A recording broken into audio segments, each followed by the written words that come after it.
Episode 45 for you. I don't know why I'm doing Jim Morrison. You starting with Jim Morrison? Come on, baby, listen to this podcast. Man, that's really good. Put that one in the repertoire. It's another impression. I'm quitting the podcast to be a full-time impressionist. Just go out to Vegas. It'll be my thing, though. Let me get a sip of water here. It'll be my thing to do terrible impressions. But that's probably been done a million times. That's your shtick? Yeah, that's my shtick. Robbie Harris, bad impressionist. Welcome to episode 45, by the way. Mm-hmm. Thank you for listening. Got a good guest coming up today here in just a bit. We're doing a quick little intro before we get started because we got a lot to talk about, and I thought it'd be good to get this stuff kind of rolling at the beginning of the episode. That way we can get into the meat. And taters. That is our guest. Yeah, I'm going to have to start out and say I feel a little weird today. Why's that? Because it's a daytime.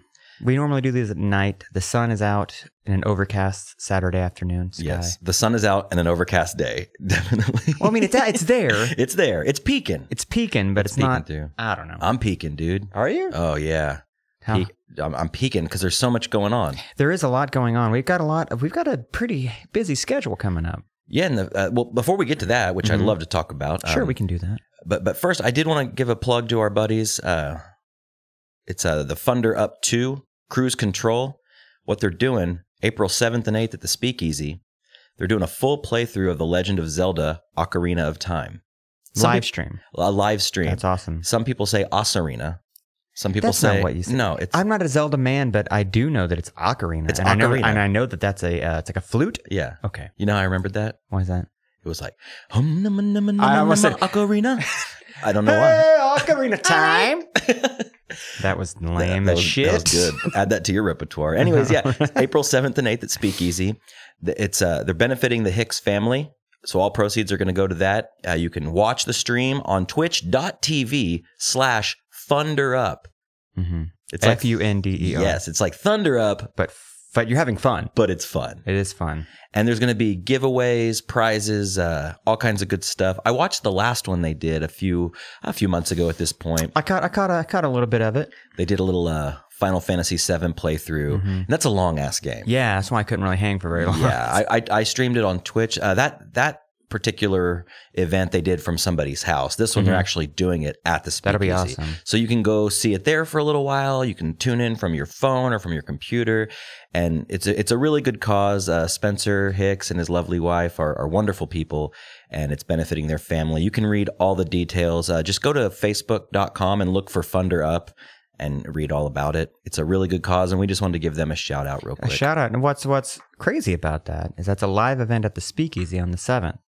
And the night before that, oh my gosh, we're going to be doing our very first Boys live show. This is the big announcement, ladies and gentlemen. This is the announcement everyone's been waiting for. Oh, my whole life. I've been waiting to announce this moment. So we got together with the guys from Speakeasy, a couple guys from OKC Comedy, and we are doing our first live show. We won't be streaming it live, but we will record it that night, release it a few days later. It's going to be Thursday, April 6th, the day before Thunder Up 2. And we have 3 wonderful guests booked now. We're going to try to do it kind of Tonight Show style. It's going to be a podcast, but we're going to have our guests come out one at a time. There's going to be some giveaways for the people who come check it out. It's going to be a free event. Make sure, and it's going to start at 9 p.m. sharp. So if you decide to come, which we please encourage you to do so. It should be a great night. Come out a little early, grab some beverages. I'm thinking like 8:30. That way people can get there, get a table, get comfortable, get a table, get a drink, go out and have a smoke if you need to, because we're going to start at 9 p.m. on the dot with our first guest. We've got a lot of cool things happening that night, and it's going to be just a night to celebrate us and all of the wonderful episodes leading up to episode 50. And how great we are. And pretty much just come tell us how great we are. Come and bask in our awesomeness. Yes. We're gonna do like a live game part in the night. It's gonna be really fun, and we're putting together a prize pack for one lucky attendee. It's gonna be a pretty sweet prize pack. It's a prize pack that I would like to win. Sure. I mean, and I hate to win. You hate to win? I hate winning. Born loser. I'm a born loser and just a real fuck up. But this prize pack is pretty sweet. It'll turn things around for you. It really will. Absolutely. And that's April 6th at the 51st Street Speakeasy. It's going to be awesome. Josh and I, we've sat down and started planning the evening out. And we've got a stacked bill. I guess we can go ahead and say who's going to be there. Yeah. All things subject to change, of course. But we're going to have Lucas Dunn, writer for the Lost Ogle, Edible OKC. He's recently been featured on Vice.com for his slightly homoerotic Stephen Adams fan fiction, which I just can't get enough of. It's great. We're going to have our friend Randy Heyer, filmmaker, prolific musician, all-around good dude. Great dude. Got one of the best sense of humors I know of anybody. So, when we were thinking of guests, Randy was kind of one of the first people I thought of. He's got a great sense of humor, and I also really like, he's an excellent conversationalist. Absolutely. Love it. He's a fellow weirdo, so we get along real well. Never a dull moment. And topping out the night, we're going to have Spencer Hicks. OKC Comedy Zone. Spencer. So this is all a big tie-in. See, Spencer's going to be there that night. The very next night, you can watch Thunder Up 2. You can almost say it's a weekend for Spencer. It's his weekend. It's his weekend. Forget about us. Fuck us. We're going to change the name of the podcast to Spencer. And he'll be on every episode. Yeah. And we're just going to ask him every episode. We're going to dive in deep. No, we're just going to hand it over. We can be like, dude, I don't even need to be here This is anymore. yours. Yeah, this is my gift to you and your family. You your have wonderful family. Yeah. So what's been going on, man, besides all these wonderful events? Oh, man, not a whole lot. I mean, just the same old working. Doing a lot of bartending shifts recently. It's getting kind of tiring. Picking up them shifts. Doing that. The weather's been kind of, I know it sounds old, man. Talked about that last night with the fellow worker at the bar. You start realizing when you get older, things that old people say that are, quote, cliches. Right. Like, you talk about the weather. As Randy Travis said, as long as old men sit and talk about the weather. As long as women sit and talk about old men. It's fucking true. Because it's something to talk about, especially this day and age with global warming, quote unquote. Right. Or lack thereof. Whatever you want to believe. Hasn't been proven. And then you start talking about your aches and pains, ailments. Oh, yeah. That kind of shit. When I was a kid, I would make fun of that. But now that I'm, in my, I guess, middle age, I guess, I just crept into middle age, I guess you'd say. Yeah, I talk about that shit all the time. And as we both know, my father loves to talk about rain. Oh, yeah. And I used to like roll my eyes on the phone and be like, oh, come on, I got to get back to my Final Fantasy or whatever. But now it's like, man, I'll sit there and listen to my dad talk about the weather for like an hour. Oh, and you'll pitch in. Oh, yeah. Like, yeah, you're right. It was raining. You know what happened? My gutters actually caved in from the amount of rain. Probably what it was, I didn't go out there. I probably should have cleaned out my gutters last spring is what I should have done. Then you start talking about dad shit when you're not even a dad. Oh, yeah. This is my dad. Yeah, that rain came through and hell, them gutters started leaking. It was one of them heavy rains. This was a heavy rain, Rob. Yeah. So I bet your dad was a big fan of the movie Hard Rain starring Christian Slater. He was. Yeah. And he actually has a Purple Rain back piece. Oh, he loves rain. But instead of Prince, it's Randy Travis. So it's kind of coming full circle. And Rain and Blood. Rain and Blood, yes. Raining Men. Rain Woman, the porno from the 80s that a lot of boys was their first woods porn or porn in general. Do you remember Rain Woman? Ooh, wait, what? Rain Woman was a porno. I'm guessing a parody of Rain Man. No, but that would be way better. Okay, my mind was like, but I guess you couldn't do that. David Babbitt. David, yep. No, Rain Woman was a porno that I saw when I was a kid. It was there's like a few legendary porno films from the 80s. Okay. You've got your Tracy Lords, which and all the hoopla about that went on. Big fan of the Tracy Lords ones, even though it's kind of iffy to watch. It's like the early stuff. So there was that. Then there was one called Taboo. I do recall Taboo. Okay, and the third in the trifecta was Rain Woman. Little did we know. Little did we know. Years and years later, a Rain Woman is like a common thing. A squirter. Oh, dare I be so bold? Okay, that's like, I guess that's a thing in porn. I've seen it when I'm doing my research. Have you ever experienced it in real life? No, no. I'm just not that. It's interesting. I'm not that good. But yeah, Rain Woman. He loves that. My dad loves Rain Woman. I bet he does. Anyways, on to the real shit. We're going to get to our guest here in just a moment. Sure. But just a couple things of business first. First of all, thank you for listening once again. And if you listen, you enjoy it, please subscribe, throw us some stars on iTunes, write us a quick review, just a couple words. Share it. Just something. Helps us rise to the top. Speaking of, we're on iTunes, Stitcher, SoundCloud, Google Play, boyspodcast.com. Reddit. We just set up a subreddit in case you want to look that way and see when we put out a new episode. We're part of the hip Reddit. Do we have a 4chan? No, I don't think you can have a 4chan. Is that a thing? I don't know. I don't know. I don't know either. And also, thank you to Patrick at the Lost Ogle. Thanks, Pat, for allowing us to broadcast out of here. It's wonderful. At the Paramount building, lostogle.com. Thank you, Anthem Brewing, as per usual. And thank you, last but not least, fatbison.com, makers of legendary handcrafted signs. They're beautiful. They're beautiful. In fact, not to, there may be a Fat Bison gift in the bag. We can't say. I think there might be. There might be. I think there might be a commemorative plaque for your attendance. So you come out April 6th. It's a Thursday, 9 p.m. sharp. Win the prize pack. And guess what? You're going to have a beautiful hand-carved sign to hang on your wall. You can gaze at that sign every day and just imagine the great time you had. Yeah. Not even imagine. You were there. You had a great time. Revisit. Reminisce. Also, I'll say this about the Thursday.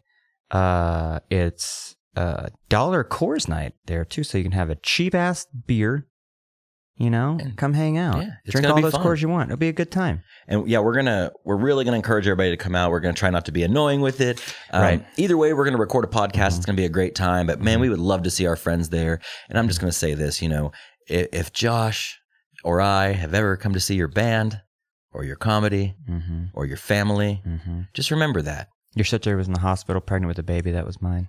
Whoa, that's a joke. That is a joke. He had those big balls. You know what?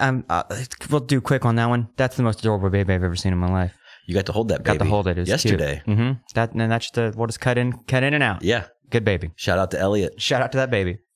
So yeah, and man, I almost forgot. So we started out the show. We were setting up our info, our email, all that good stuff. Oh yeah, we changed providers. We did. So from here on out, if you want to get a hold of us, if you have any questions, comments, concerns, feedback, our new improved email, here it is. Drum roll, please. What the fuck? Was that like the intro from? I thought that was the intro from that Korn album, Twist. Oh, anyways, yeah. It's boys at boyspodcast.com. There you go. It's official, like a referee with the whistle. Well, here's the thing.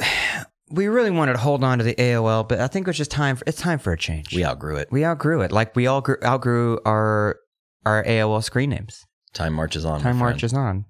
And yeah, that's it. Oh, last but not least, there's a PayPal donate button on our site. Yep. We got some really nice donations coming in. And I just want to say thank you to Ben. Be like Ben. Ben's a good dude. Ben gave back. Ben gave us a little back. And man, Ben, thank you so much for that, Ben. Man. We really appreciate it. And to all who else have donated, thank you as well. But I really wanted to just give a shout out to Ben real quick. Real bona fide sweetie in my book. Bona fide Ben. Bona fide Ben. Deep Pockets Ben is what I call him. Anyways. DPB. Thanks, Ben. And thank you guys for listening. And without further ado, Boys episode 45 with James Hammontree.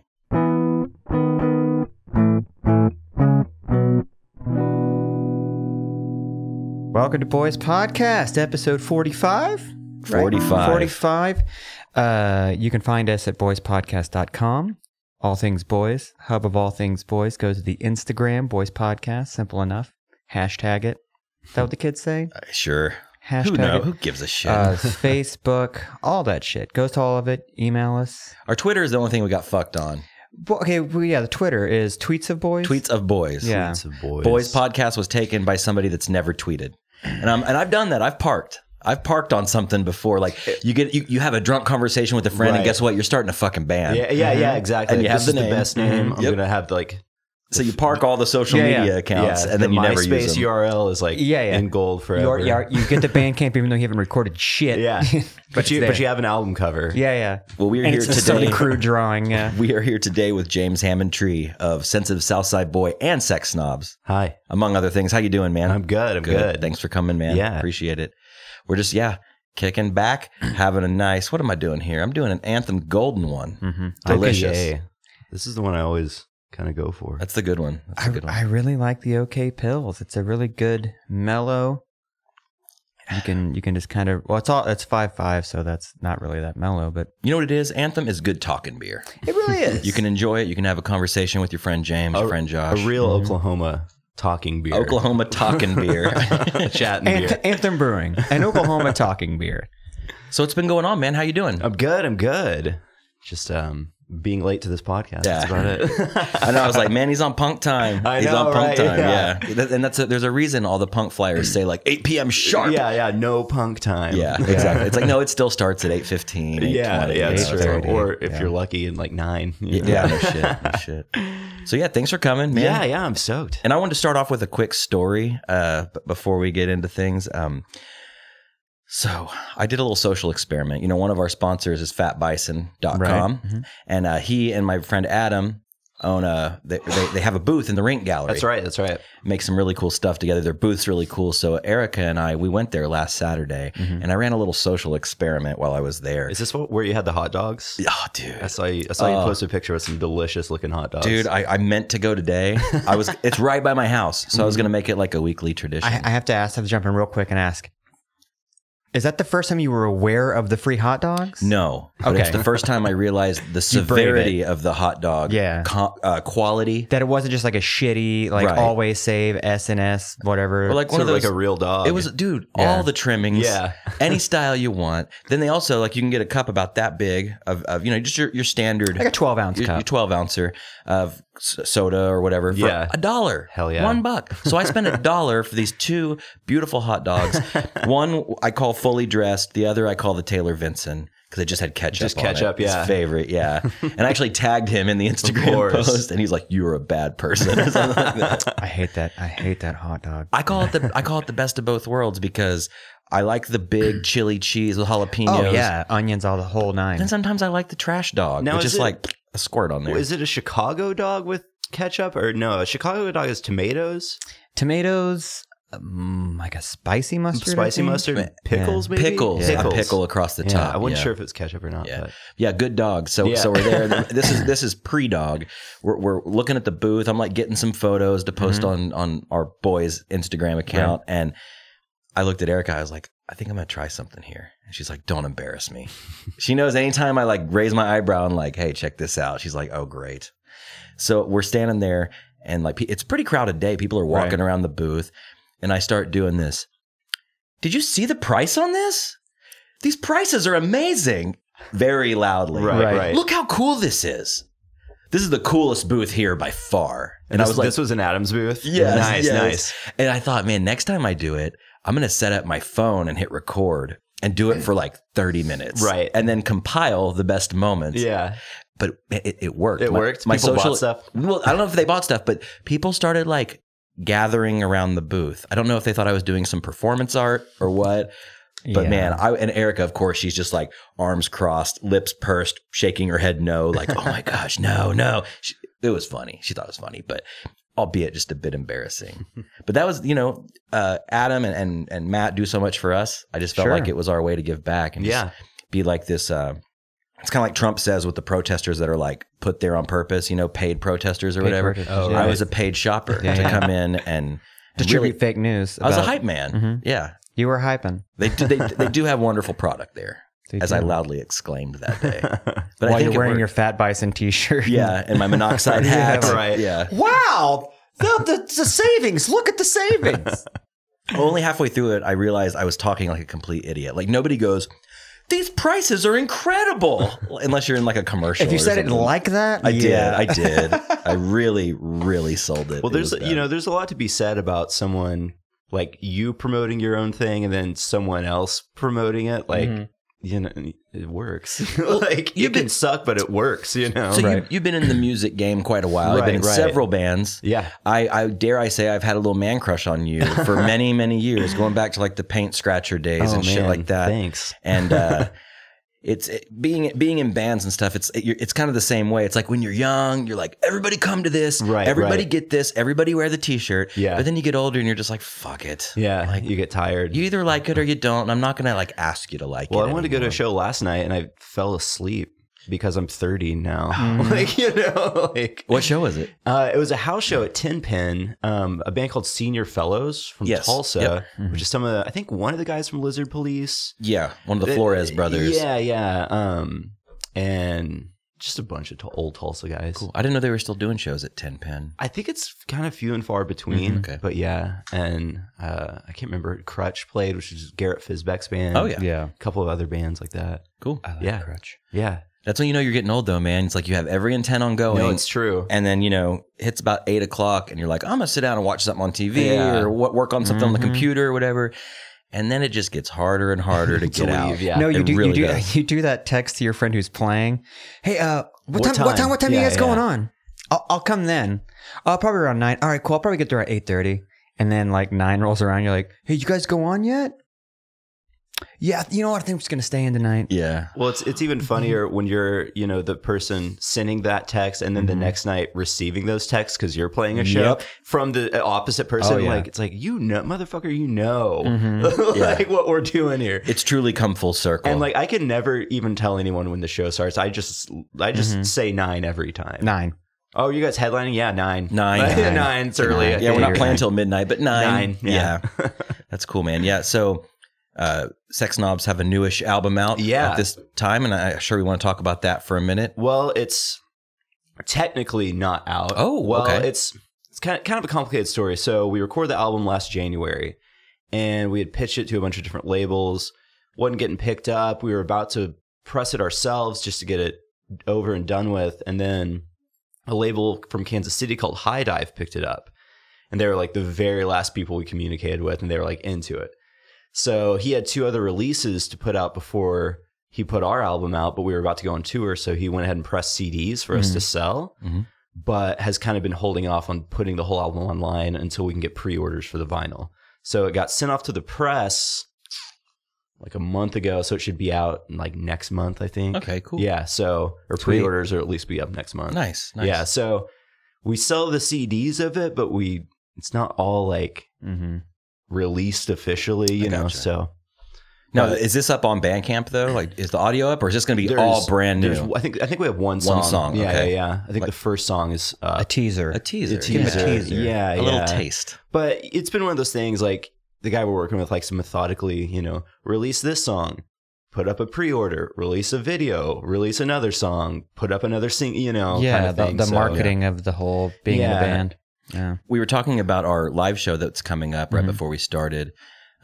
April 6th, Thursday, 9 p.m. Just one more plug for it, even though I think the intro, we said it like 10 times. Yeah. But it's April 6th. So we're thinking 9 p.m. at the 9 p.m. Speakeasy. April Yeah. 6th.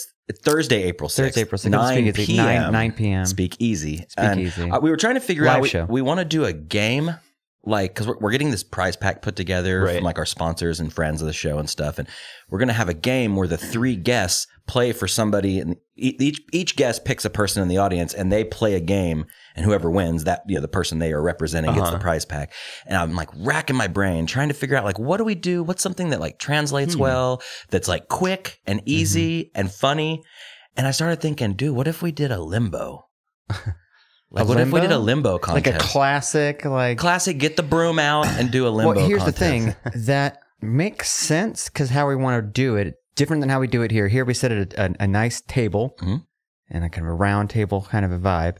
We want to do a late show, talk show, Carson style. What better way to do that than like a 60s era game of like limbo? Yeah. So then I started thinking, I was like, okay, because we're going to have like music throughout the night. Right, and I was right. like, okay, so if we do limbo, we need some limbo rock. Like, you need some limbo music, Yeah, right? sure. And so I get on YouTube and I'm going down the rabbit hole. It's like real late at night. Right. And I'm listening to all this like limbo rock. Weird. And dude, I had never thought about that as a genre Is before. it like kind of like yacht rock? No, it's No? like, Is it's it like, polka like? no, it's like Hawaiian? Caribbean. Yeah, Okay. Yeah. And then I started, okay, but here's the funny thing. There's not a big pool to pull from. I'm sure. No. Yeah. Like, you're into punk, we're all into different kinds of music. It's Right. like, but man, limbo rock? Like, what if there was an Oklahoma City limbo rock band? Scene. Yeah. No, there's a whole scene scene? somewhere. Maybe like in Guatemala or I don't know. Hawaii. No. like you said. Hawaii. Like I'm thinking like a super small town Uh-huh. in like Alabama. like just a weird like thing. Let's say like Asher, Oklahoma. Yeah, and they just fucking. I love limbo rock. They just like throw down. There's like people spitting fire. There's a pig roasting. Oh yeah. Maybe I'm getting that confused with like Hawaiian stuff. Sure. I don't know, but you probably limbo. And when's the last time have you ever limboed? that's a good question. Let me I don't think I've ever limboed. Never. I don't think Ever? so. You didn't do the limbo. Remember at the skating rink? They did limbo at the skating rink. Actually, yeah. I guess that I was never good at it. Yeah, though. Southside Skate. Southside That's the Skate. Skate Center. Oh man, I broke my arm there. That with the one where it had the humps. The bumps. Yeah. Yep. Around the one side of Yeah. it, like one end had the bumps. Had like a little pit It gives you a little area. speed though. It gives you a little. Whew. It does. Those bumps were scary, man. Yeah. I went with my mother worked for a daycare center. So like when I was like, 10 years old, like I'd go there and hang out after school until she got off work. And we would go to the Southside Skate. And I'm skating around one day, limboing, shooting the duck, doing all that shit, the blackout, the snowball, all Skating the classics, backwards, all the cool shit. crossovers, all Yep, kinds of stuff. yep.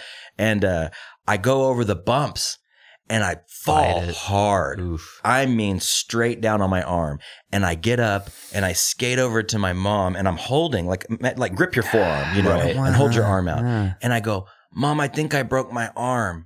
Dude, my arm, like halfway between my elbow and my wrist, just made a hard angle. I'm talking like a 30-degree angle. And then it made another angle back. So it looked like a Z. Yeah. And she was like, I think you broke your arm. Enough of the limbo. Let's get you to the hospital. Man, that Southside Skate. Yeah. Is that still around? I think so. But they took out the putt-putt course. Because, they had a putt-putt course in front of it. Yeah. They sure did. And they turned it into a parking lot. Is this on Western? Yes. Okay. Yes. Is that the one that was over by Bookbeat? Yep. Okay. Right there. All right. Little shout out to our last episode. Oh, Jesus. Did y'all get into some some stuff? Oh, boy. We talked about some things. Right. Talked about the book beat and the proprietor that I the guess book is... beat. Did we get into David's Music Plus? Oh, yeah. That was actually what spawned the book beat talk. Yep. I reached out to him and I hadn't heard back yet. Weird. Yeah. David's Music Plus? Yeah. I was like, I know you're in the news. Maybe you could help us get He some might ratings. be tied up for the next 5 to 10. No, he's back in the store. Is he really? Yeah. He made bail. He made bail, and There's got to be a trial or something. I'm trying to figure out if I want to talk any names who have been up there, whatever. Let's just say a friend. I had a couple of friends go up there to check out, thinking he's going to be getting rid of all his shit, Right. Like he had- liquidating. Yeah, he had a bunch of record racks and stuff to get rid of. In the back, all the kids' pants were half off. That's an old Michael Jackson That joke. was. my friend. Sorry. Go ahead. Anyway, though, I had a couple of buddies go up there, and we're looking at record racks and just different storage stuff. And he was in there, just hanging out with his other little buddy, the other guy that works up there. And I don't know. Wow. I was up there not too long ago, before all this happened, with Alex and Serena, and he asked us to come play Scrabble with him in the back. Dodged a bullet, I think, on that one. Weird. Anyway. Alleged. Do you want to come play some, quote, Scrabble in the back? No, I drove Acer laptop. I live over there, kind of that way. That's right. And I drive by there all the time. Excuse me. The other day I drove by and I noticed the lights were on, the open sign was on, and I was like, how? Yeah. Well, the first thing I thought of was they drug his ass out of there and didn't even turn the lights off. Right. But I was like, wait. But I was like, see, I want to go raid it, can I break in? dude, I was totally checking Craigslist because there's this badass Rickenbacker bass in there. Oh, It's yeah. this weird one-off. And I was checking Craigslist, somebody had to buy that super cheap or whatever. But then I don't know if I could play that. Right, bass. right. It's from a tainted past, so Yeah. to speak. But allegedly. So anyways, so the skating rink was called Southside Skate? Southside Skate Center. Yes, that's exactly what Because it was. Southside Skate sounds like a skate crew from back in the day, like a death squad. Or kind a of thing. shitty skate shop. Tab? Skate shop. Yeah, Southside Skate. Come on, we got girl boards and World Industries. No, I went there a lot as a kid, and broke my fucking arm there, and I forgot about the putt-putt though. Yeah, the putt-putt. Because as a kid, I remember going, and that shit was dated back then. Yeah. So it must have been just falling apart. I think my parents went on a date there when they were dating. If you think about that whole, if you think about that whole strip in Southside, back in the day, that must have been fucking awesome. Like the hot skating spot, rink, yeah. and then the drive-in, which I still think is a fucking great drive-in, but it's rarely open. Yeah. The Winchester. Well, so that's you're right. from the South Side. I am, yeah. Hence the name Sensitive Southside Boy. That's right. Yeah. So you were raised there. That was your stomping grounds. Well, I grew up there on 43rd and like 44th and Walker, 43rd and Walker, but grew up there till I was 16. Like classic story. Dad got a better job. Parents moved to Edmond. Moved on up. Yeah, I moved to Edmond with them. Moved out when I was like 18, and kind of just lived in North Oklahoma City since then. So I'm from, Josh and I both are from Choctaw. So like the South Side was kind of my stomping grounds too, Right. because, you know, back in the day, like Midwest City was kind of a shithole. Right. And I mean, it still is, Still but is. it's got like a nice sheen on it now. Yeah, like, yeah. you know, strip malls. Right, whatever. right. More cookie cutter homes. Like now. suburb kind of Exactly. stuff, yeah. So to me, the South Side Oklahoma City was kind of the first bastion of like anything cool. Right. Like you had Crossroads Mall, which Right. was like the closest mall to my house because Yeah. it was right off the highway. Happy Days. Happy Happy Days Days. Records. Yeah, Like, I there was grew like up some going head there. shops. There was Yeah. like Atomic Comics. Ooh, Several Atomic places. Comics was awesome. That was my shop, and now Same. now that place is like a cigarette store. Yep. Yeah, because my dad's lawnmower shop that my dad worked at was across the street from Atomic. So did you just like go over there every Or once in a while? not Atomic Comics. Yeah. So I would just I mean, my dad was always really into comics, so Yeah. we would kind of do that. Yeah. It was also the days of like, you know, before Guitar Center and Right, Amazon right. and things like that. It was like Rawson's Yeah, music. Rawson's. There was that Lone Wolf guitars. Lone Wolf is guitars. still there too. Is it really? Yeah. And it's badass. I mean, the guy is still a prick, but which I have a funny story. Speaking of Lone Wolf and being on the South Side, my dad goes in there to like try and trade a guitar, and the guy's just being a dick. Like, no, like I think he was wanting to trade like his old like 79 SG for like a Strat or something. The guy was just being like, nah, like it's not worth that, blah, blah, blah. And so my dad's like, all right, well, I know what this is worth. Like, screw this, you know, goes outside, and a guy who had been in the shop walks out and is like, hey, I heard you talking. Like, I'll give you that in cash right now for it. So they do a deal in the parking lot, and the dude that owns Lone Wolf just runs outside and is like screaming at my dad and screaming at this other guy and like getting physical with him. And What? all this shit. Yeah. Yeah. Oh my No deals in my God. parking lot. Yeah. Don't be such an asshole. Yeah, man. exactly. Right. Yeah. But I've been that guy, not the screamer. Right. But I've been the dude that approached your dad. Right. Like, Totally. I've done that so many. I've done that in Guitar Center. Oh, yeah. I did it in David's Music once. Yeah. I was there to pick up a hard drive, and then I saw this guitar I just couldn't live without. And I hit the dude up in the parking lot. And I was like, "How much did he offer you for that?" He was like, $400. Yeah. I was like, "Dude, I'll give you $5 for it." And he was like, "Awesome!" He like lit up. Yeah, which yeah, it was an old Jaguar that was worth like, you know, $800-900 Yeah. in the condition it was in. I bought it to flip it, you Right, know. right. But I was like, "Dude, like I'll give you $100 more than he offered Yeah. you." And he just literally just like pushed it into my hands, like, That's "Yes, awesome. please take it from me." But David was busy with something. Sure. Who? I wonder what. Yeah, I know of one thing, but I know. Gosh, See, I bought a Guild acoustic from Guitar Center like as like an after Christmas sale, like a $900 guitar bought for $325, and I was like, holy shit, this is a really nice deal. Just got tired. Like I just got tired of playing it. Didn't want to get the action adjusted. Wasn't playing that much acoustic at the time. I didn't need a nice acoustic guitar, so Wait, you weren't doing like dashboard covers and stuff? I know I should have been. it just finished. Yeah. That was the Sensitive Southside Boy no one's heard. But The acoustic EP. anyway, I put it on Craigslist, and the guy's like, yeah, I'll buy it for $500. Like, meet me at Guitar Center. And I'm just like, oh shit. Like, what if someone walks out? You know, I bought it here. But that worked out. Man, Whatever. yeah, going back to the South Side, like there were so many little cool places back then, and like our friend Jake lived in Moore, so like I would always go between like Choctaw, South Side, Oklahoma City, and Moore, and just kind of make a triangle. Well, did you ever go to the skate shop that was on 44th? It was between Walker and Western. No. A guy named Trent ran the shop. I don't think so. It was right before I moved, so I was probably like 15 or 16. It's kind of like the end of my skating days. With full on like just a skate shop. It wasn't like one of those it was- like no, where it was- ski, skate, surf. No. It was full on skate shop. This guy named Trent, and I like people like Owen kind of know who he is. I guess he was a military guy. Oh, And okay. Yeah, I think I know what you're talking about. I don't know. He like lived in the back of it, and David's music style. yeah. It was kind of weird. Wasn't doing any illegal things though. Right. I mean, I think Allegedly. That we know of. I know. Like, I think his parents had owned a furniture store next to it, so that's how he Okay. got the building. Free up space, yeah. But he was open for a few years, and A couple of TDS guys worked up there. And Okay. Yeah. Man, that's really starting to sound familiar. Because when you said the can't remember what it was TDS, called. yeah.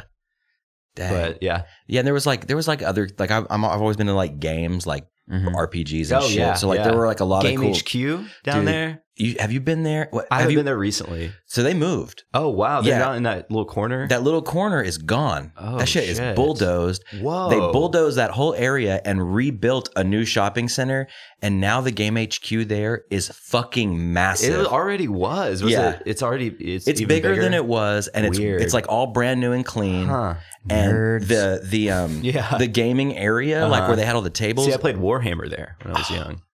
I'm getting into that shit now, it's bro. awesome. It's beautiful. Are you playing 40K or regular? 40K, yeah. Just painting my little figurines, Nice. listening to music. Right. It's wonderful. I don't know if you can. Every time anytime someone come on talks about sports, I literally just back away from the mic, and then anytime someone comes to talk about desktop RPGs, I'm just like, fuck. I'm not a nerd. I mean, I'm a nerd. No, fuck that. I'm not a nerd. And that's not, I mean, I guess it's nerdy. But when you go to those kind of places, you probably see actual, literal, like obese nerds. Man, not to be judgmental, but we do a D&D campaign, and sometimes we'll go there to play just to kind of like get into a different element. Right, get out of the house. But I'll just put it this way. It's really cool to be the coolest kids in the room. Right. Because, man, like there's a lot of nice people there, but there's like some people that like that's their only time they probably leave the house. Is to like go play Magic. For sure. And everybody's super nice and friendly, but like there's a lot of people there. Yeah, there's a lot of people there that like don't have the social skills that certain people have. And there's some people up there that are cool as fuck. Well, no, but they have them. What I've noticed is like they have them, but like a super shy kid, like in high school or whatever, super shy at school, can't talk to people, but once he gets his campaign going, he could be the best fucking dungeon master and talk to anybody because that's where he feels confident. Or she. Yeah, there's a surprising amount of females there, which I thought it was really cool. And props to the guys at Game HQ. Like I've talked to the owner a bit about like hosting our D&D there, and it's totally free to do. Just buy something every now and then if you need something or whatever. But like props to them for giving people a place to go that might not have a place to go. And to me, I mean, I see parallels between that and like punk rock. Yeah, absolutely. Because DIY. Well, it's DIY, and then there's like a lot of like, kind of outer, I don't want to say outcast, but you know what I mean? There's people that fit outside the social norm. Right. Definitely. So Game HQ is just straight up games. It's all board games. Okay. Board games. And what's that place in Norman? The Wizard something? Wizards Asylum, comic shop, board games, magic cards. But they have a lot of tables out, people too, They right? do, yeah. So I've noticed that with like... And the best name ever, Wizards Asylum. Oh, yeah. It would be a good vape shop name, too. Yeah. So hey, man, the games just aren't making any money. I got to open up a vape shop. Keep the sign. But I've been noticing that a lot with comic shops. Like, it's not just a comic shop. It's comics and games. Yeah. Aside from our friend at Empire. Doesn't really have the room for it. Nope. But like we've been to that comic shop. It's tight. It's tight. It's literally tight. It's like seriously, it's as big as this room, but it is like packed. Yeah. And it organized very well. But I mean, there is not an inch of space in there. That's not. That's cool. Good titles. He order shit for you. He's a good dude. I need my Batman though. It's like way past. I need to go by and see Brian. It's been too long. I might need to do that today after this podcast. Anywho. So yeah. Speaking of vape shops, so like I'm really trying to quit smoking cigarettes. I'm not a heavy smoker. Right. Never have been. It's only when I drink is when I smoke. Same, dude. When it starts, it's like on. Yeah. You know? No, I can go like the whole week. Hadn't gone out to the bar, hadn't drank or anything, but I'll go out like on a Friday night and go to like Speakeasy or wherever. And like, I have the beer and it's like as soon as the first drop. As soon as the Anthem beer hits my lips. Right. Anthem. It'll make you smoke. And talk. I want someone to go through all of our podcasts, and anytime we have an Anthem slogan, which there have been many. There's been some that were kind of dark too. Yeah. No, my wife is the same way. Like she only smokes when she drinks, and I'm sure that's a country song. Yeah. It's one of them Oklahoman talking country songs. And it's weird because like, I used to smoke, and I've got friends who still smoke all the time, like the wake up and smoke kind of guys. Never been that guy. Yeah, I haven't either. No, but like I think the majority of people, I'd probably say 80% of people that we know are the have a couple of drinks and like, all right, I guess I'll smoke. Yeah. Never have packs on you during the week. Right. Or like if you know you're going to go out to a bar, like I guess buy I'll a pack of stop cigarettes, buy a pack, and then that pack is gone in like a weekend. Yeah. Oh yeah. In a night, man. Yeah, like, sometimes. Once I hit that first one, it's like one after the other, and then as I get older, and I've said this before on the show, but like I feel like I have worse cigarette hangovers than I do drinking. Definitely. Like, especially, well, I think a lot of it too is all the bars you can smoke in here, or, you know, and that needs to change. I think that makes things a lot better. Well, in other cities, that's not the norm, you know, like, and I mean, in places like San Francisco, and I don't know about like Austin or Dallas, but like coastal places, you get a ticket if you smoke closer than 20 feet in front of an entrance of most bars. Wow. You know, like you got to be standing in the middle of the street to smoke a cigarette. Yeah, I was in good reason. Yeah, too. I was in Dallas like a week ago, and there's non-smoking in bars, but I thought it was just Austin, but I think Dallas is starting to incorporate it. Like, you know, when you go into Austin, like they're mostly like shotgun style bars, right? But they always have these badass back patios you can go smoke at. With like the heaters going. Everywhere I went to in Dallas had those like, oh, that's fucking cool. Like at least you can hang out in a cool spot outside and smoke. I don't smoke, but it's kind of cool to go to a bar where you don't, you know, you're not going to go home smelling like shit. Yeah. Right. You know? But yeah, I mean, like nights after the high-low, like I can have I mean, not only are the drinks incredible, but strong. They are you know? Great establishment. But you know, I'll have 2 tequila sodas and smoke 10 cigarettes. And it's not even my cigarettes that was killing me; it's everyone else's. You know? But I'll go to Powerhouse and spend $60 on tequila, enough to like kill a Shetland, you know. And then the next day, I'm like, I feel like shit, but not as bad as I did after the 2 drinks at it's the headaches, man. I'll have a couple cups of coffee and I'll be all right. I'll like, it's like I can drink, and if I'm at like you said, a place like the Powerhouse or a place where you're not just enveloped in smoke, right. It's like, I wake up and like, you know, I got the runs, but it's like my head's not throbbing. Totally, yeah. So, but yeah, speaking of like, so I'm trying to quit smoking, right? So I broke down and I bought a vape. And this isn't a huge robot dick, one of those big box things. But this isn't your first vaping soiree. No, it's not, Josh. No, thank you for that. I'm not trying to be a dick here, but you did have a robot dick. I used to. I did. And that was my first time I tried to quit smoking, and it worked. Like, it worked. I think it was just because all that shit was so expensive. Maybe didn't want to smoke. Finally got back to smoking cigs. Trying to quit again. So we're sitting at the Speakeasy the other night after work, Josh and I with some work buddies, and I pull this out, and I'm not like one of those proud, right? You're like hiding it. Yeah, I was like, you know, like, kind of in the jacket a little bit. And this guy I work with, Stuart, he's like, "What are you doing smoking that, dude?" You're like, shh. I know. I was like, don't. Like, I was gonna bust your balls for that, man. And I was just like, no, like that. This is just give me a fucking cigarette. Like, fuck this. It's not worth it. At least I will die cool. Yeah, seriously. You know? I'll die cool. But I went. My story was going back to the story earlier. Is so I went to this vape shop by my house that's like kind of fancy, and I walk in, and I just got back from California, and I'm like, holy shit! I've been in a vape shop in like years. Right. I was like, dude, this looks exactly like a dispensary inside. Yeah. I'm like, they're just waiting to go flip the switch in the back. Totally. That's all it is. Yeah, like that. The counter flips with weed. Flips over, it's just weed. But it like the lighting, the colors on the walls, like everything. Totally. The kind of worn leather couch. Into the black leather couch. I was like, dude, this looks exactly like a dispensary. I mean, hopefully that'll happen. Maybe it'll save the vape trade here in Oklahoma, because some of those shops are kind of sad and depressing. It's weird. But the one by my house is like super nice. Like I walked in, I was like, okay. Do I need a card? Yeah, right. Like, your vape card. Right. Yeah. So yeah. The only way I can ever the only way I can ever successfully quit for a while smoking is just if I don't drink, or if I'm like on a frequent enough exercise schedule that I'll feel like utter shit. You know? Right. Like just. And it's just impossible, man. Well, and when I like in the Oklahoma, past, everyone smokes, dude. It's weird. That's part of it too. Seriously, yeah. Everyone I know, if they don't smoke, their best friend smokes. Totally. So you're always around it, right? And I'm the same way. Like if I really want to try to make a change and quit smoking or like cut back on drinking, my default is to like just stop going out. Oh, me like too. Completely. Me too. Yeah. But then I feel guilty because it's like, well, I don't really go out that much to begin with, and I need to go like see my friends' bands every once in a while. Like I'm not the kind of guy that goes to like every show. Right. I've still not seen Josh's band. Yeah. And I feel like a total dick for it. Well, I mean, I guess I just started. He just started the other one. You haven't even played a show with him yet. March 20th. Really? Where at? The Blue Note. With who? Jukebox Romantics.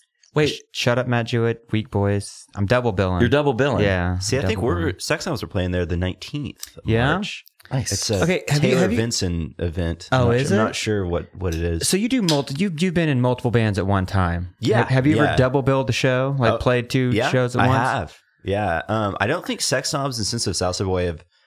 No, we have. We played Charles Fest, if you guys know Charles Mendoza. Oh, yeah. Yeah. You guys should have him on. That would be funny. You know what? That's actually a great idea. He was a big fan of found footage. Oh, cool. Yeah, like Charles is loved like us. my favorite local music enthusiast. Well, He's James, a good friend too. But you're doing your job, man. Yeah. Every time we get a guest on, it's like, man, tell us about somebody that we should have on the show. Yeah. Done. Yeah, I'm just going to cross that off the list. Yeah. Right now. All right. Charles Mendoza. Done. I think at Charles Fest, I did a Sensitive Southside Boy and Sex Snobs set. They were a little spaced out, you know. Right. I've never gone. Well, no, that's not true, because back in the No Man's Slave and I Resign days, I was in both bands when me and Owen were in both bands. We did a tour together, and so every night we were doing. Oh, you were double billing every night. Yeah, every night. Oh. But I mean, just like you stay on stage, like other guys come on. like, do I need to change? You know, but I played bass in No Man's Slave and I played guitar and I Resigned. So it was that's enough of a change. Well, that's the thing with Weak Boys. I played drums in Weak Boys. I played bass and Shut Up, Matt Jewett. So at least I get a little bit. I didn't know you were playing bass with Matt. Yeah, I started playing with them like a month ago. Yeah, and the 20th is gonna be our first show. I'm excited about it. It's definitely changed the sound. Like. When Matt Jewett started doing the project, it was just acoustic and then acoustic and drums. Yeah. And then when Chris joined, they kind of made it electric and it got a little more like punky, I guess. Right. And then the shit we've been doing together, is it back to acoustic stuff? No, it's straight up. It's like a rock and roll band. Like It sounds kind of like early Say Anything kind of stuff. Oh yeah. So. Because I mean, he's a wordy man with his lyrics. So I'm excited about that. Cool. It'll be a good show. I don't know if this podcast will come out before or after that. Well, we've played a bunch of shows with Matt Jewett in the past, and they're fun shows. I was surprised that the amount of people that dig it to the point of like singing along to its songs. Like come out. I've never had that. I've never played in a band where someone sings along to the songs. Yeah, it's weird. Yeah. Matt Jewett, good guy, real ass eater though. Right. He is an ass. He's all about eating ass. Got a real good Garrett impression. Oh my god. Fuck yeah, guys. Dude. I don't know if you listened to that episode with Matt, but we got into some impressions at the end, and when he busted out his Garrett, oh man, I was like, it's holy shit, he's in the room. Yeah. Like he's in the room with me. It was amazing. I've known Garrett since I was 15, you know. We're still buddies, and whenever I see him, it's like now whenever he talks to me, I can only think of the Matt Jewett impression of it, and it's pretty spot on. Yeah. That wasn't bad. That wasn't bad. So I've been on this kick lately, guys, and I got to take a moment to talk about it.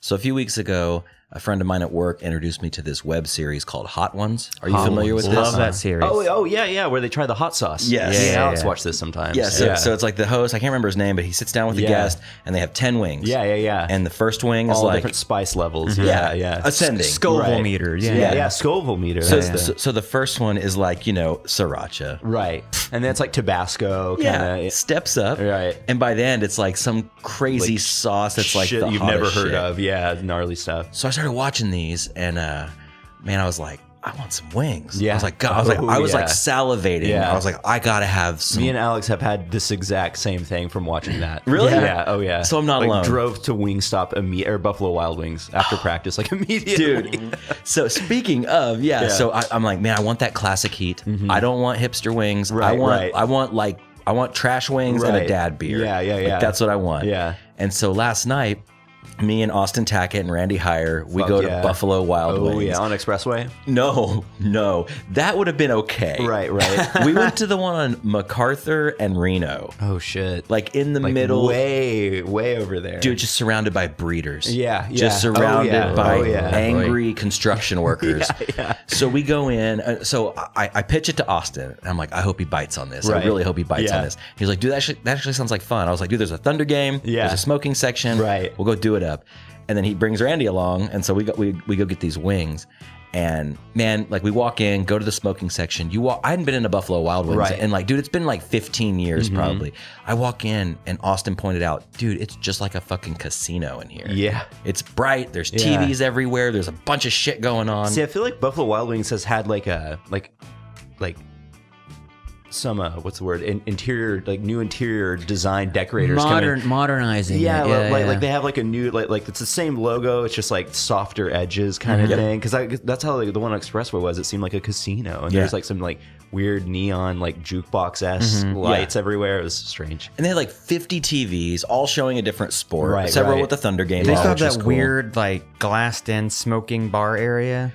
They had like a covered patio that you could smoke on, but then they had like a full smoking section. Like you walk in and it was just like a different room. Yeah, but it's like windows. Like like you can see into the bar. There was some windows. Yeah. But yeah, it was huge. So we go in, and so we're sitting there. Like the waitress comes up, real nice, like took care of us real well last night. You know, really earned that $4 tip I left her. Right. And no, not really. I'm not that cheap. Like $2.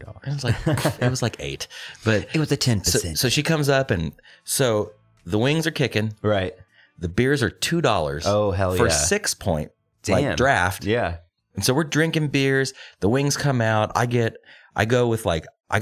18 wings. I think. I didn't eat them all. I didn't eat them all. But I was like, I want plenty. I want to take some home because I'm going to be winging tomorrow. Yeah. Maybe the next day. So she brings them out. I got 3. I did the whole range. I did the hot ones. Yeah. I did like.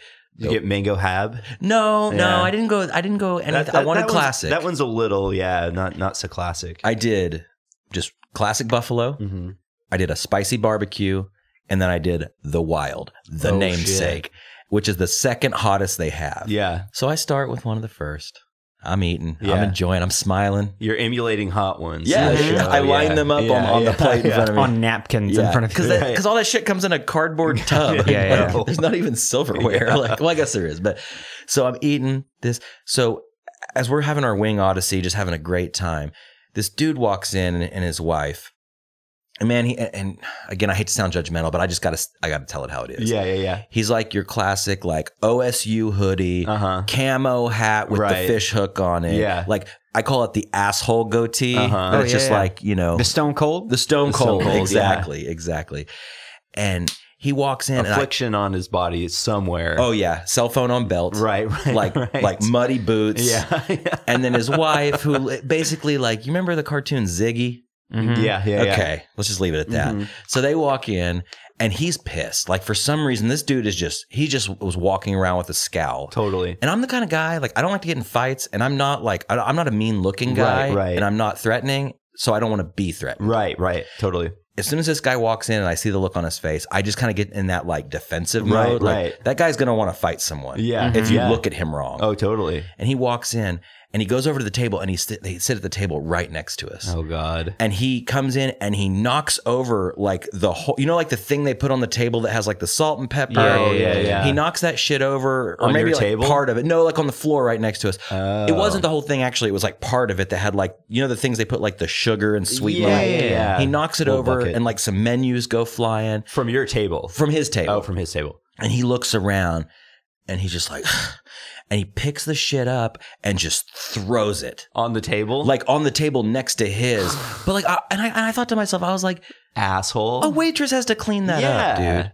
Like, what a prick. Yeah, that's awful. So they order their wings. They have their little wings, and then they order some cake. Yeah. And then like the whole time the dude's just grimacing and like, are they talking? Or not even enjoying his wings. Yeah. They're not talking.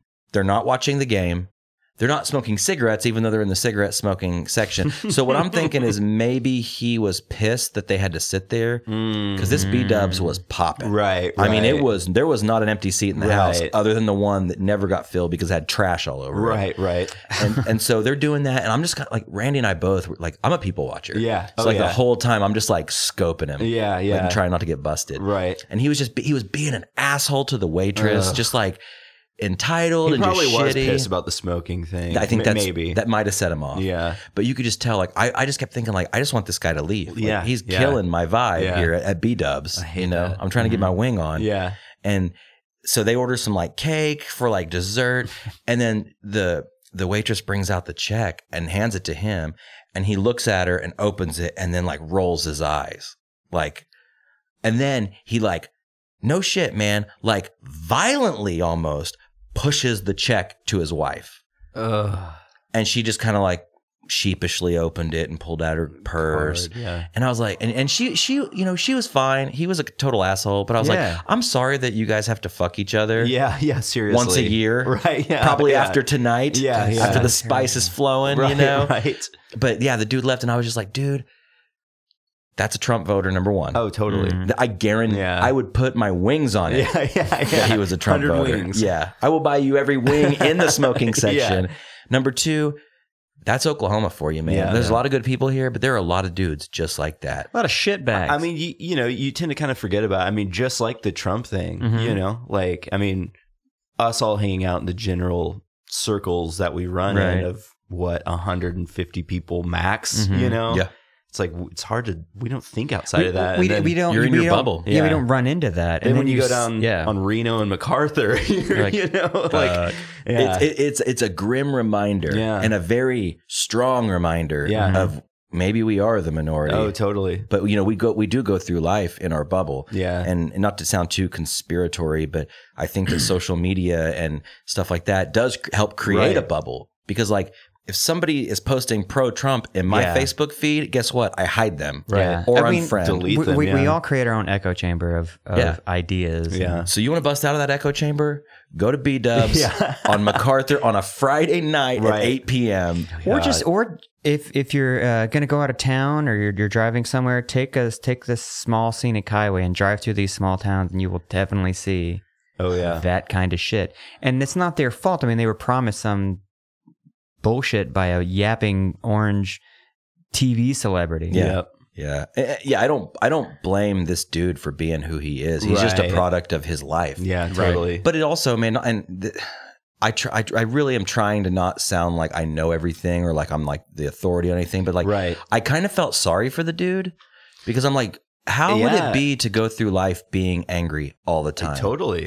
So like I kind of, my heart, as much as I was like making fun of him, I mean, I was like, dude, that sucks. I mean, to be there's that always dude. like, you know, like a level of sympathy for people who haven't conducted, you know, not like everyone should conduct their lives in the way that me or you see fit, but it's sad to see someone who like, it's not like I have sympathy for like a homophobe, but I'm sympathetic that he has to live his life like that. Yeah. You know what I mean? Yeah, and that's totally. like, that's sad. I mean, fuck him. You know, like he probably shouldn't be existing, but like that's sad. I mean, you know, it all just boils down to just be a decent person. Yeah. You know? And I understand why we can't. I was talking to a coworker last night about that. We were talking about like, I don't partake in things much anymore, other things, because I start getting paranoid. And it's not the paranoid of like cops or I'm going to jail, they're coming to get me, man.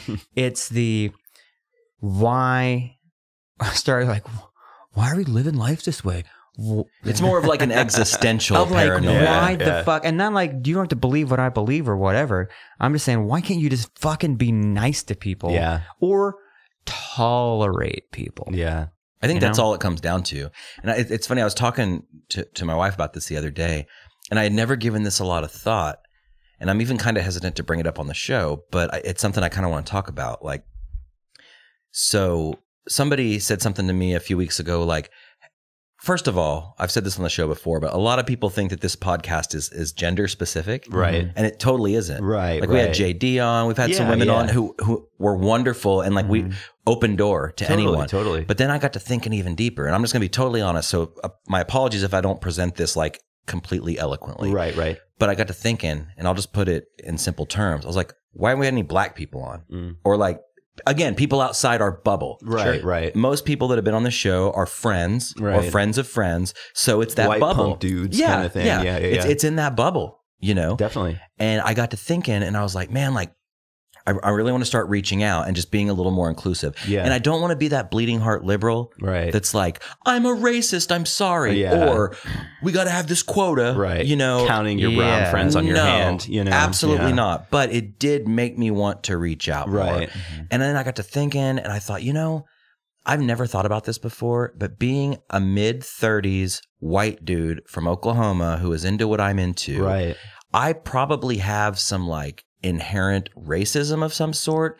And I don't mean I'm literally a racist. Right. I mean, like, you know, there's been a time in my life where I've locked my door if I was in a bad part of town. Right. Or, you know, what the old adage of like the woman grabbing her purse when a black guy walks by. Yeah, you know, it's like, and this is coming from love. Like I am not a racist person. Like we make jokes on the podcast sometimes. Like I think racial humor is funny. Right. But it's not, I don't laugh at it because I'm like, yeah, I hate those people. Right. I laugh at it the same way I laugh when people make fun of white people. Yeah. Well, you know? I mean, there's, you know, it's one of those things. There's a smart way to make any kind of joke, almost. You know what I mean? It's like, I laugh at the humor, the stupidity of people who actually think that way. Yeah, you know what I mean? Like, of course. like I'm playing a character telling this joke, and it's fucking stupid. Right. That someone would actually fucking think that someone actually thinks that as like for real. Right. Yeah. You know, you say it as a joke, like, damn right, man. Damn right. Like, Right. No, dude.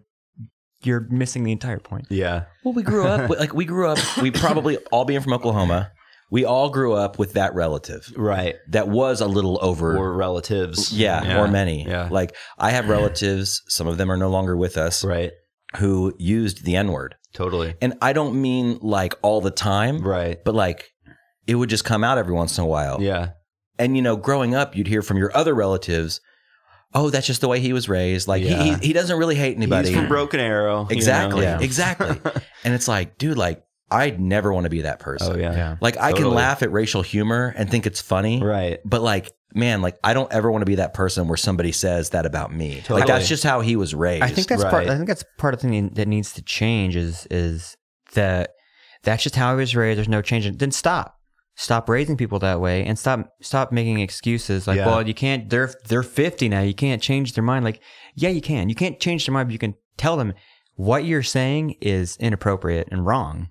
Yeah, and that's just that. And I think you know, like, and this kind of relates to the Buffalo Wild Wings guy, and the same kind of like being sympathetic. Like, man, it sucks that you have to live your life that way, and like I can't imagine what it would feel like to have that kind of hate in your heart, even if you're not. Right. You know, I mean, those are this same people using that word probably like have tons of friends of color that they say that to, but that doesn't make it that's okay, that they're okay with, but it's just a different like weird thing. But it, you know, it's one of those things. It's like it makes me think like that person didn't have an opportunity or like a privilege to like maybe pursue something that made them truly happy, or didn't have like kind of an outlet for like a lot of their anger and aggression. And I feel like that's a real sadness, you know, like kind of a thing. And, you know, I was lucky enough to have like cool parents and like who let me do art and music and whatever. So, but I can't imagine what kind of like hate in my heart I might have built up if I didn't have like a progressive way of being raised in a way, you know. And I grew up really Christian, but my parents were still supportive, you know. Right. If you grew up in one that it's just you keep perpetuating the thought process of this is just how we were raised, how I was raised, how my daddy raised me, how his daddy raised him, and you just keep going down the line. Eventually, you have to stop it and be like, okay. Well, it's such a weird kind of mix up of feelings because, like, for instance, if like I like stand up comedy quite a bit, right? So like if I'm watching like Louis C.K.'s new special, I was going to bring that up earlier. Yeah. So he uses the N-word, right? But when he uses it, it doesn't even cross my mind that it's coming from like hate. Or like a child rape joke or something like that, you know, like he most of the time can kind of make it funny without, I don't know, you know, like it's not just like it's the absurdity baby in a blender joke or something. Yeah, you know? It's the absurdity of the premise. Yeah. So yeah, there's that feeling, and then there's like, you know, like I've joked around and said racial things on the podcast, never blatant and never like hateful. Yeah. But you know, like I forget what it was. But there was one a few episodes ago where like I made a joke like, you know, and it was like, oh, haha, funny, move on. But like, I just really hope nobody thinks that was like from a place of hate. And I'm not coming on here to make some grand apology or something, but it's just like, I want to know myself that I'm at least aware of this. Right. And like, I don't want to add to the bad shit. Right. Like, totally. If I can make somebody laugh, it's one thing. Yeah. But going back to like the Louis C.K. thing, it's like there's a difference between him saying that word in the context of a beautifly crafted joke that makes you think. Something intelligent. But then your uncle getting drunk at Christmas and saying something, you know, like they're taking our jobs, you know, shit like that. It's like terrible. So, yeah. but I don't want to be one of those like bleeding heart, like I'm a racist, like I'm so sorry, because it's like, well, I'm not. I'm a like you said earlier, I'm a decent human. Yeah, and I just want to be self-aware enough to like continue to be so. I think there's a difference between institutionalized racism, inherent racism, like learned racism, accepted racism. You know, that's. I mean, it's all racism on a certain level, right? Consciously or unconsciously. But I just think the most important thing is just to listen to your friends and your peers that are of a minority and learn and understand from them and make your decisions based on that, and not kind of what you deem as good or bad or whatever, you know, because they're the ones that are being oppressed and the ones you should listen to. That's. I don't know. No, totally. You know, well, that's the thing is like, man, being in my bubble, it's like I took a step back. Like when I was talking about this the other day and thinking about it and doing like some soul searching, you know, I took a step back and like looked at the bigger picture, and I was like, man, like just to be totally honest, like I don't have a lot of black friends. Right. Like I don't. And it's not because I'm going out and trying not to. Oklahoma is a different place too. I mean, you know, and it's not like you can only blame it on that or whatever, you know, and like, you know, growing up on the South Side, most of my friends were Mexican or Guatemalan, and it didn't even occur to me, you know, that there was racism until those, like my Mexican Guatemalan friends were having a lot of aggression towards African Americans, you know, and black people that they were going to school with and that sort of thing. That was like, oh, wow, this is like a whole thing. I get it, you know, and it's just weird. Yeah. Well, that's what's interesting also, because you hear the word racist and you automatically think white person that don't like black people. Yeah. But dude, there's racism between all the races, and there's racism across the globe. There's racism in other countries. Well, France, you know, is just that's another situation. Yeah. Well, and you know, just while we're on the subject, it's like, you know, I said I don't have a lot of black friends, not because I wouldn't. It's just that I don't. Right.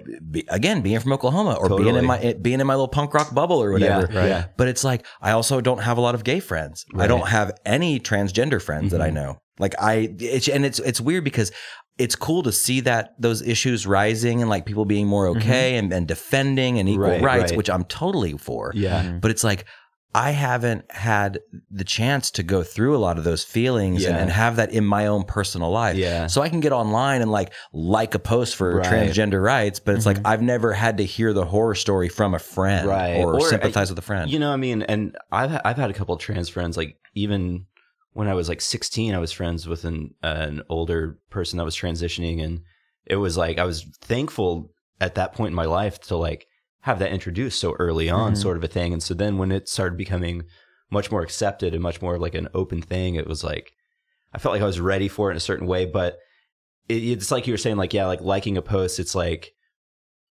yeah, I support it, but it's like when it's not your fight, it's like you can do everything you can to listen and support, but it's also that's a good point. You're taking action. You like, it's like, what?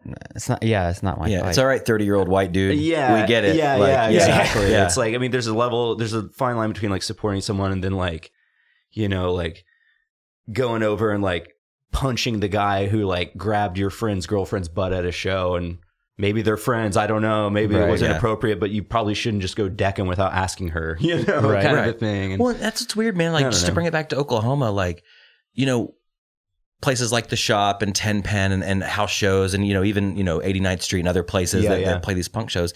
It's like when I was back in my old band and we were playing there and I go to shows there, it's like I always felt like everybody was like real inclusive. Yeah. But then shit comes up about like really shitty people that do shitty things at these shows. Yeah. And when shit like that happens, everybody doesn't notice it. Right. It's like a certain sect of the crowd, the people there. And if you don't realize what's going on, you're just like oblivious to it. Yeah. But it sucks because like going to like the Shop and stuff like that, I just felt like everybody was there to have a good time. Yeah. The music was very eclectic, mostly punk, hardcore, but there was like all kinds of bands there, you know, totally. And all kinds of people. Right. And even as a guy that's in his mid 30s, and there's kids there that are like, you know, 18, teenagers, 20, you know, whatever, 21. It's like, even though I was a little bit older, I was like, I felt included in an ageist sort of way. Right. So that was wonderful. Yeah. But then you hear of like a couple of scumbags doing terrible things. Yeah, totally. And it just makes you question everything. Yeah. You know? Well, how do you feel about that? I mean, it's, you know, it's weird because I've done, punk and hardcore and DIY stuff really like since I was 18 or 19, whenever, I guess I Resign was kind of my first real punk hardcore band, and me and Kale from that band, who I'm still really good friends with, like, started that out of nothing pretty much with like T-Mac and a bunch of the guys who were still involved and stuff, and then Ross, who's probably, around your age or a little bit older, who still is booking awesome shows. Oh, he's like, Ross he's a fucking lifer. Yeah, exactly. And like, I have so much respect for him in that way. And it's amazing, but it's just kind of a weird thing. And in an inclusive type of like punk scene as small as Oklahoma, because you're not going to get a lot of opinions that aren't stemming from the people who are just booking all the shows or in a cool band, because it's just a small community. And, there's nothing wrong with that. It's just kind of the way it is, but it's how a lot of other things operate. I feel like in Oklahoma, where it's like, and there's a lot of like, he said, she said, self-consciousness, social anxiety sort of a thing. And then like, well, someone has a problem, they want to talk to this person about it. Well, this person's not going to go, it's just, I don't know. Like it's tough because things should be based on, I guess, like, holding each other accountable for certain things, of course, but that in itself can get very convoluted and self-righteous, and it can just become a he said, she said thing, and it's like, it's like that game of telephone. Yeah. And it's not to downplay the terrible things that happen. Right. But like, people start adding little details and it gets a little blurry. And then before you know it, you're like an apologist if you don't believe everything that you heard, or then you're too self-conscious. So you come off guilty of something, you know what I mean? But then you're also kind of thinking about your music career, creative career, whatever. And like, but then 6 months goes by, no one cares, and you're like, was that a big deal? Like, it's just, but it's not just that happens in punk. That happens at everything, you know what I mean? Yeah, I feel like music is, it's an emotional format of art, a medium of art, and it's like, it's a very like high emotional energy thing, because that's what you're, communicating, and that's what you're doing. And, I think there's a lot of room for that, but I don't know. Yeah. I think that's also what makes it special and beautiful, because there's not like a radio DJ saying you can and can't do this, or there's not like a label saying you can and can't do this. So it's like, it's fucking awesome whenever someone like is able to say what they want to say and do exactly what they believe in and everything. And it's fucking awesome that if someone, sexually assaults someone, that there's a group of people to back up that victim. Yeah. And that's the most important part, and it's awesome that doesn't have to, that can exist without police, or that can exist without, that can exist with love with your other friends who support you and back you. And, like I said earlier about listening to your friends of, different minorities and everything. And that's like the most important part, but it can, there's just, everybody's human kind of thing, right? And it's Po Buddy's nerfing, Po Buddy's nerfing. Be right back.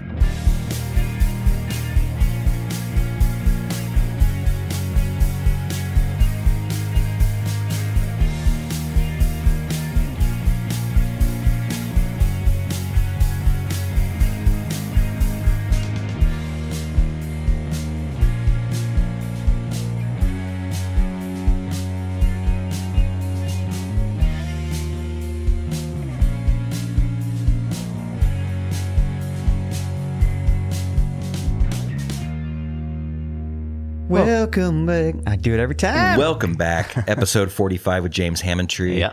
Before we start to wrap up here today, I definitely wanted to put the plug out there. It's sexsnobs.bandcamp.com. Yep, that's it. And then sensitiveSouthsideBoy.bandcamp.com, your solo work. That's my solo project. Sensitive with no E. No E, yeah, just a V. And was there a reason for that, or just? I had just over the past few years, I kind of put out my own band's demo tapes and,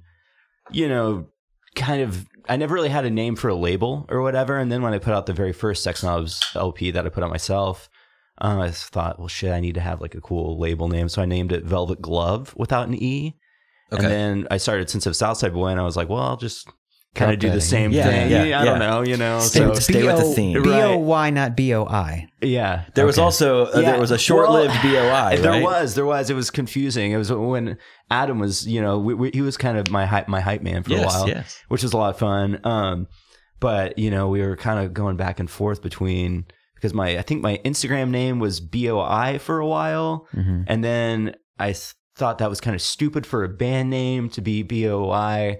So then the band name was B-O-Y, but my Instagram name was still B-O-I. And then I changed my Instagram name to B-O-Y. And then people started putting me on flyers as B-O-I. And then people started making fun of that. So they just always put B-O-I, They still do sometimes, right? Yeah, they do. I think I saw one or two like that. Well, the funniest thing, speaking of Ross, booked a show one time and put me on it and put Sensitive Southside Boy with an I, captions Edmund. Oh, no. Man, I only lived there for like 2 years, man. But it was good. So what's coming up with the bands, man? Well, Sensitive Southside Boy is playing on Monday at Powerhouse with a band called Closeness. Wait, what Monday? This Monday. Okay, this episode's coming out right after. So what's right after that? Oh, let me think. This will be out on Friday, so. Yeah. Well, Sensitive Southside Boy is recording a full-length album right now. And I'm not sure when the next show, April 21st, I think is my next show after that at Powerhouse. Sex Snobs are playing March 19th at the Blue Note. Okay. And then we're doing a short tour at the end of March, just St. Louis, Lawrence, Iowa City, Kansas City. And then we're recording another album in April at Blackwatch in Norman, which I'm excited about. Yeah. Mm-hmm. Chad Copeland, and I think Jared Evans is going to help a little bit too. And yeah, after that, Sensitive Southside Boy is going to do a short Texas tour in Austin, Denton, and Houston. And yeah, there's just some kind of scattered shows in between for both bands over the next few months. So there's a lot going on. Yeah. We've got some Austin listeners. Oh, so cool. if you're listening to this down in Austin, Lawrence listeners as well. I'm playing at Hotel Vegas, April 30th. I need to check. Yeah. Hotel Vegas. Just look them up on Facebook. Yeah, it'll all be on there. Playing at Hotel Vegas, and Lawrence were playing. Sex Snobs are playing at the Replay Lounge. Nice. Fucking love Replay Lounge. That's the best place to play there. Aaron Pando. I know you're listening. Right. Come on, he's up there. Get the old gang back together. Get him. Go see James. So speaking of Sensitive Southside Boy, we kind of have a tie-in tonight because I shot a video for you. That's right. That's right. And we were rolling around in Josh's car. That's right. Yep. Yeah. Speaking of, it's bringing it all together. Yeah, that's funny. Yeah. I watched that video the other day, and it's got like 700 plays. It's not bad. That's cool. It's not bad. Yeah. Man, it's funny because like looking back on that, because that was one of my like last projects when I was going to UCF. Yeah, you were in school. That's right.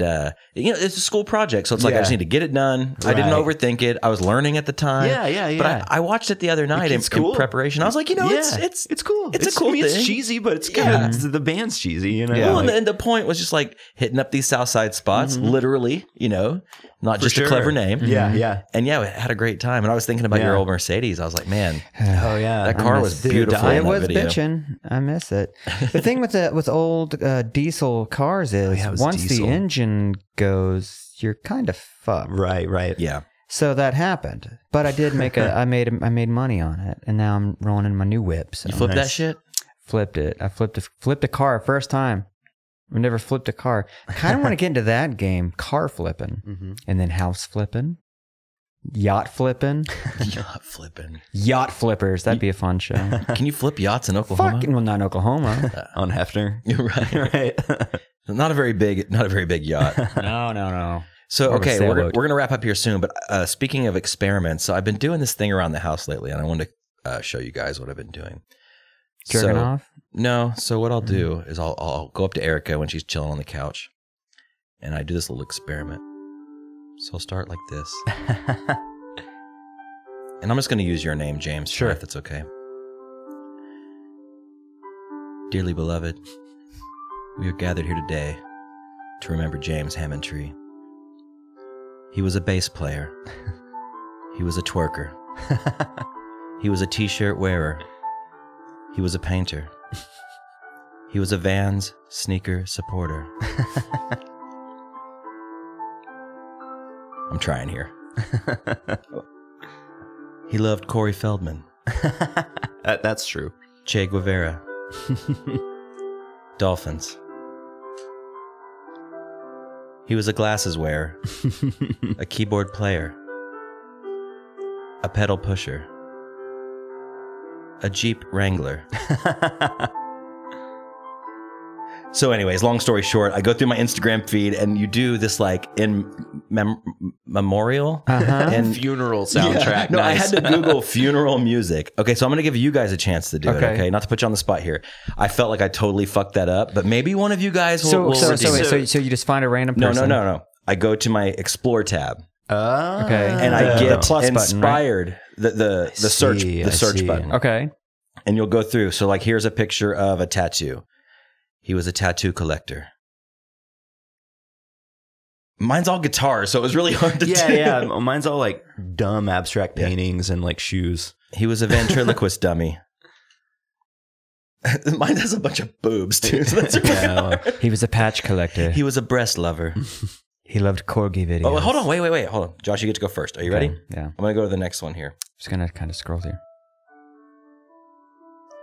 Dearly beloved, we are gathered here today to remember the life of Robbie Harris Jr. He was a patch collector, a lover of memes, a Trump comedy enthusiast, a Nazi flag burner. I had that on mine. He was a fan of Fender guitars, also a fan of Gibson guitars.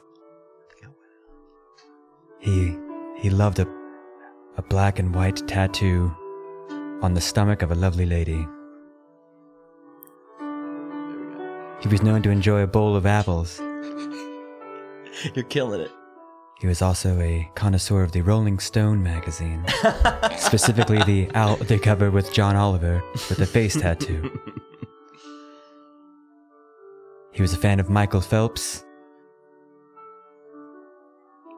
He was also a fine fan of the series Stranger Things. He will be greatly missed. Very good, very good. All right, James, now you have to do Josh just to complete the traffic. Let me cue up the next. Okay, we good.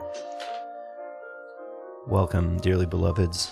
We are gathering today to celebrate the life of Josh Montgomery of the band Matt Jewett and many, many others. Some of his interests included large sculptures of high heels in modern art studios, pink Jaguar Fender guitars, painting his nails different tones, different hues of blue. True. Pictures of babies all over the place. He had also been known to have barbed wire tattoos on his thighs. Guilty. Eyeshadow of different rabbits and animals were one of his favorite things. Making mosaics out of coins of the Mona Lisa and Van Gogh paintings. Another great pastime we celebrate and remember of Joshua Montgomery. Riding motorcycles while standing on them. Signs outside the Blue Note of his favorite local artist. He loves that! And then no funeral would be complete without...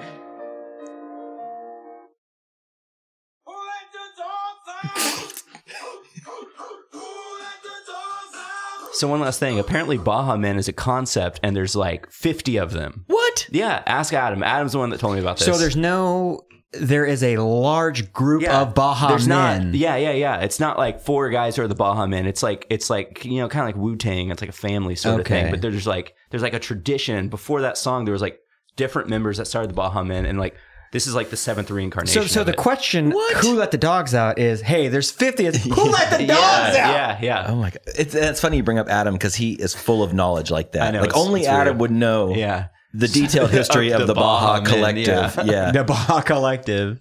Anyways, all right, James, we're going to get out of here. Hell yeah. Thank you so much for coming by, man. Yeah, again, sexsnobs.bandcamp.com, Sensitive, Southside Boy. Yep. .bandcamp.com. And you got boyspodcast.com. You do. All things boys. Check us out. And once again, Thursday, April 6th, 9 p.m., Speakeasy, live show, 50th episode. Big deal. big deal. Huge. It's a huge deal. Come out. It's going to be the best live podcast ever. It's going to be great. I was going to try to get through an episode without a Trump Fuck thing. that, man. Yeah, he's here. You know, he's actually here In today. Oklahoma? There is I a think he's here today, yeah. pro-Trump Pro-Trump rally rally today. going on today. And it's probably the greatest rally Oklahoma's ever experienced. Surprised he didn't stop at the Shawnee Confederate flag rally. If you guys didn't hear Dude, about that. I heard about that. I did, Dude, yeah. hey, is this a great state or what? No. But we do have a Buffalo Wild Wings. And Anthem beer. Yes. Anthem beer. All right, thank you guys. Thanks. Bye.